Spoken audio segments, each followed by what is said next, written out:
রাসূল সাল্লাল্লাহু আলাইহি সাল্লাম বলেন, তোমরা যদি আল্লাহর উপরে যথাযথ ভরসা করতে, তাহলে আল্লাহ পাক তোমাদেরকে সেইভাবে রিজিক দিতেন যেভাবে পাখিদেরকে দিয়ে থাকেন। পাখিরা কখনোই রিজিকের দুশ্চিন্তায় ভোগে না, তারা জানে রিজিকের মালিক আল্লাহ।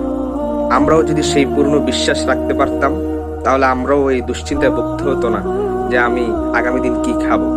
কারণ আল্লাহ পাক আপনার রিজিকের ব্যবস্থা করেই এই পৃথিবীতে আপনাকে পাঠিয়েছে। আমি কখনোই রিজিকের জন্য হারাম পথে যাব না যদি আমি বিশ্বাস করি যে আল্লাহ আমাকে রিজিক দেয়। এই বিশ্বাস, পরিপূর্ণ বিশ্বাস রেখে আল্লাহর উপরে যখন আপনি আল্লাহর কাছে চাবেন, তখন দেখবেন যে আপনি রিজিকের ব্যবস্থা হয়ে গিয়েছে।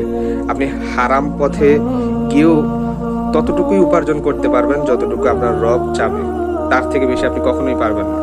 তাই কখনোই রিজিকের দুশ্চিন্তায় হারাম পথ অবলম্বন করবেন না। সবসময় হালাল ইনকাম করার চেষ্টা করবেন আর রিজিকের চিন্তা থেকে বিরত থাকবেন। মনে রাখতে হবে, যিনি আমাদেরকে সৃষ্টি করেছেন তিনিই আমাদেরকে রিজিক দান করবেন।